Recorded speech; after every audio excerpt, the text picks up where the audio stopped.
제가 이런 케이스를 너무 많이 봐요. 이루 말할 수 없는 기괴한 모습으로 드러납니다.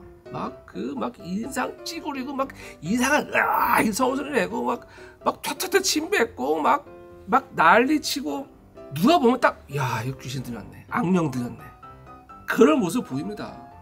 이루 말할 수 없는 모습을 보이죠.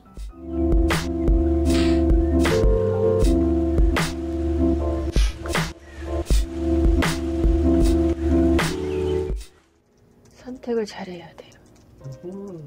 여태까지 그냥 나오는 대로 선택해버렸어요. 근데 지금 생각해보니까 막 밑에서 뭐가 시키는 대로 막 선택해버렸어.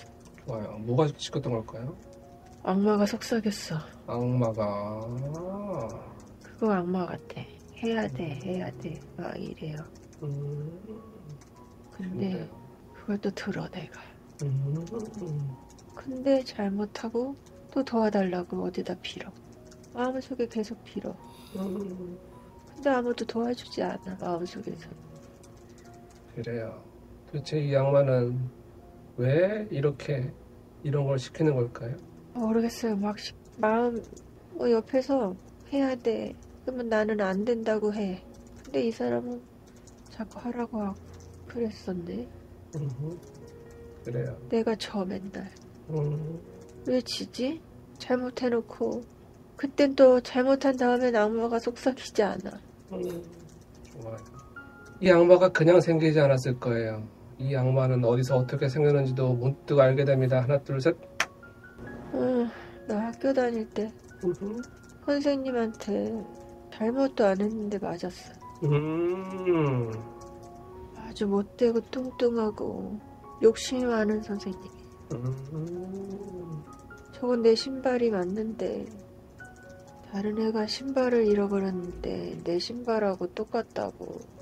그러니까 선생님이 불렀어요. 그래서 제가 얘기했어요. 이 신발 내가 신고 다니는 거 다른 애도 봤다고. 근데 선생님이 따개를 때렸어요. 아이고. 저 4학년이었는데. 아이고. 그러면서 남을 끌어들인대요, 제가. 남을 끌어들인 게 아닌데.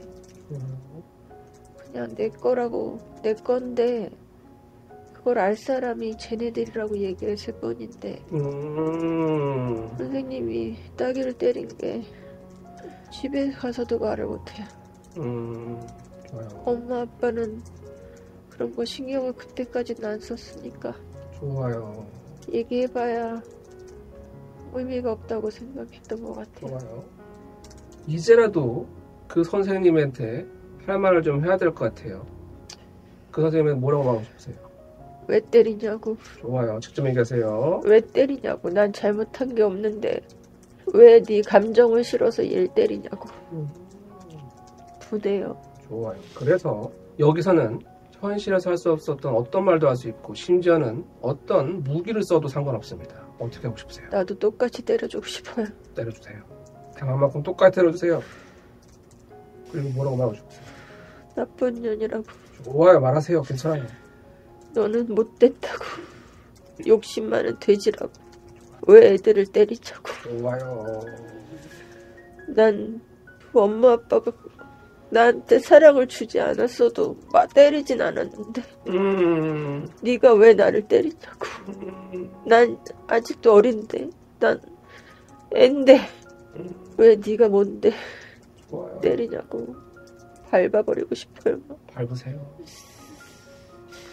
얼마든지 밟고 때리고 욕할 수 있습니다. 자, 이렇게 밟고 때려보니 기분이 좀 어떠세요? 선생님이 찌그러들었어요. 그렇죠. 그 기분 어때요? 좋아요. 좋아요. 이렇게 개운해진 현재에게 미래의 당신이 해주고 싶은 말이 많을 거예요. 너가 가벼워 보인다. 그렇죠. 웃는 네 모습도 보인다. 좋아요. 지금처럼 해. 좋아요. 피하지 말고. 좋아요. 미루지 말고. 미루지 마. 할 일을. 이제 여기서 끌고 갈게요. 그 자꾸 내 삶을 발목 잡았던 그 악마의 목소리, 악마의 속삭임, 그 마음을 따라가 보니 역시나 어린 시절에 굉장히 큰 상처가 나오죠. 자, 제가 이런 케이스를 참 많이 봐서 그래요. 이런 케이스를.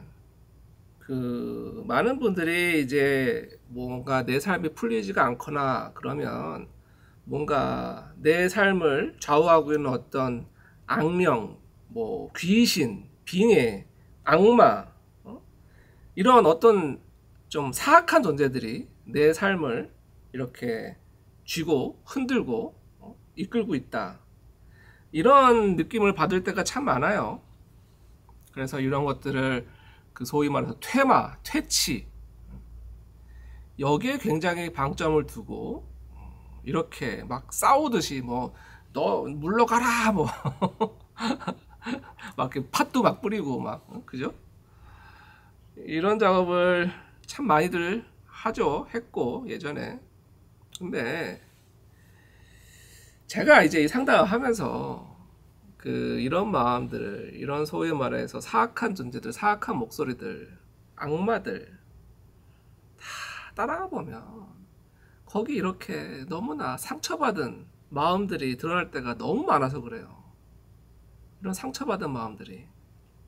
제가 이제 자주 설명드린 내용으로 우리의 감정이라는 거 말입니다. 이렇게 기승전결의 사이클이 있어서 어떤 사건이 생겨서 감정이 막 부풀어오르면 이게 어떤 식으로는 처리가 돼야 됩니다. 처리가 돼야 돼요. 뭐 소리라도 지르든 멱살 잡고 짜오든 아니 뭐 혼자 병이라도 깨든 일기를 쓰든 뭔가 이 감정에 맞는 처리를 해야 됩니다. 처리가 잘 된 감정은 다시 원상태로 돌아오죠. 이렇게 기승전결의 사이클이 있어요. 감정이라는 게.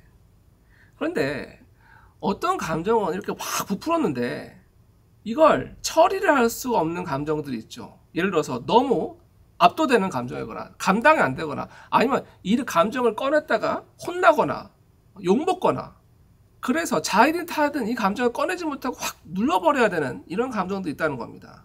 그런데 이렇게 막 부풀었으니 어떻게 눌러서 어떻게 되겠어요? 계속 떠돌죠. 계속 떠돌아요. 계속 떠돕니다. 이렇게 떠도는 감정이 어디 안 가더라는 거예요. 제가 예전에는 초창기에 나이가 많이 드신 막 80, 90대 분들 상담도 가끔 했는데 지금은 안 하지만 그분들이 어린 시절의 상처를 해결 못해서 저를 찾아오는 경우들이 그렇게 많더라는 거예요. 이게 그냥 덮어두고 눌러둔다고 사라지는 문제가 아니라는 겁니다. 계속 평생을 두고 떠돌던다는 거예요. 언젠가는 자신을 제대로 봐주고 처리해줄 때를 기다리면서. 특히 이제 이런 감정들 중에서 미움이란 감정이 그래요. 특히 이 미움이란 감정이 이런 거죠. 어떤 감정이든 말입니다. 이렇게 떠돌게 되고 응어리진 감정들, 한자리에 고착된 감정들은 여기에 자아가 생깁니다. 자아가 생겨요. 자아가 생긴다는 건 자신의 의지가 생기고 생명이 생긴다는 뜻입니다. 감정에 의지와 생명이 생겨요. 특히 이제 이 미움이란 감정이 그렇죠. 이 미움이란 감정에 자아가 생기면, 자신의 의지가 생기면, 생명이 생기면 살아남으려고 합니다. 살아남으려고 해요. 그래서 이런 거죠. 이 미움이란 감정에 살아남으려면 어떻게 해야 돼요? 내가 피해자여야 돼요. 내가 피해자로 있어야 됩니다. 그리고 가해자가 있어야 돼요. 나를 피해자로 만든 상처 준 가해자가 있어야 돼요. 이런 가해자와 피해자가 있어야 이 미움이란 감정이 살아남을 수 있죠. 그래서 이 감정을 살아남기 위해서 내 삶을 계속 피해자의 삶으로 끌어내립니다. 그리고 저 가해자가 좋아지거나 화해하는 걸 막아요. 더 나쁜 놈이라고 악마화시키고 증오하게 만들죠. 이 가해자가 사라지잖아요? 또 다른 가해자를 만들어 옵니다. 다른 가해자를 찾아요. 왜? 그래야 이 미움이라는 감정이 살아남을 수 있으니. 바로 제가 이런 케이스를 너무 많이 봐요. 그런데 겉모습만 보면 이런 감정들이 드러날 때 이루 말할 수 없는 기괴한 모습으로 드러납니다. 막 인상 찌그리고 막 이상한 소리를 내고 막 퇴퇴퇴 침 뱉고 막 난리치고 누가 보면 딱 야 이거 귀신 들렸네, 악령 들렸네, 그런 모습 보입니다. 이루 말할 수 없는 모습을 보이죠.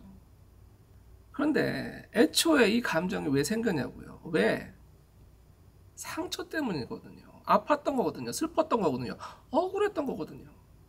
그래서 이 감정 해소되지 않은 채 계속 떠도는 건데 그 마음 보지 못하고 자꾸 뭐 물리쳐야 돼, 사라져야 돼, 없어져야 돼. 너 저리 가, 너 여기 있으면 안 돼.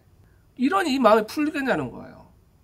저거 풀린 듯 하면 또다시 나타나고 풀린 듯 하면 또다시 나타나고. 왜? 잡초의 뿌리가 살아있으니 계속 살아나는 거예요. 그래서 이것도 비슷한 케이스로 보면 돼요. 그 시절에 너무나 억울했던 그 마음, 그 억울하게 혼났던, 심지어 그 많은 아이들한테 뺨을 맞았던 그 억울함, 그 한 맺힌 마음이 해소되지 않은 채 계속 떠돌고 있는 거예요. 그리고 계속 신호를 보냅니다. 계속 신호를 보내요. 그런데 엄밀히 말하면 날 좀 봐달라는 신호예요. 날 좀 봐달라는 신호. 근데 우리는 자꾸 이런 신호를 왜곡하고 엉뚱하게 듣기 시작하죠. 왜? 내가 잘 돼버리면 이걸 볼 이유가 없잖아요. 그래서 이 어떤 응어리진 감정은 자꾸 내 삶을 끌어당겨요. 자꾸 잘못된 길을 가게 만들어요. 왜? 그래야 뭐가 잘못된지 들여다보기로 하잖아요. 우리 몸에 상처가 생기면 통증이 오는 것처럼 신호 주는 겁니다. 너 여기 상처 생겼어. 이거 치료해야 돼. 우리 마음도 이런 상처 똑같은 신호를 주죠. 근데 또 이제 많은 분들이 지나가 버린 상처에 대해서 아니 그 사람은 뭐 만날 수도 없는데 아니면 심지어 죽고 사라졌는데 어떻게 그걸 푸냐고. 그래서 그 사람은 그 사람이고 일단 내 안에 이 마음을 표현해내는 것만으로도 절반은 해소되기는 한다는 겁니다. 절반 이상은. 이걸 있는 그대로 봐주고 해소시켜 줄 때 이런 것들이 자유로워지더라는 겁니다. 그래서 이 미래의 모습이 이렇게 너무나 가벼워 보인다. 이런 말이 나오는 거죠. 그래서 때로는 이런 마음의 뿌리를 봐야 될 때가 있더라는 겁니다.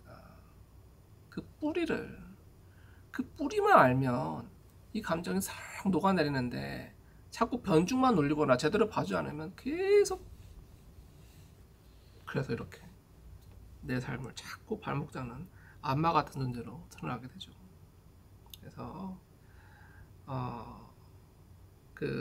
저는 이 뭐 어떤 빙의, 악마, 악령 이게 다 우리 이 감정의 작용과 본질적으로 다르지 않다. 그걸 알면 무서워할 것도 두려워할 것도 없고 오히려 달래줄 수 있고 해결할 수 있는데 자꾸 우리는 그것들을 너무나 미신과 신격화시키고 신비롭고 두렵고 무서운 존재로 만들죠. 그러면 거기에 더 힘을 주는 겁니다. 아무튼 거기에 대해서 굉장히 꼭 하고 싶은 말이 있어서 좀 길게 설명을 드렸고요. 핵심은 그겁니다. 해소됩니다. 해소된다는 거예요. 그렇게 막 뭐 구술하고 뭔가 푸닥거리를 하고 막 돈을 수천씩 들이고 그렇게 하지 않아도 그 마음만 알면 된다는 겁니다. 그 마음만, 핵심만, 본질만 알면 해소되는데 그걸 몰라서 우리는 자꾸 엉뚱한 데서 헛돈을 쓰는 경우도 생기죠. 더 들으면서 예시를 할게요.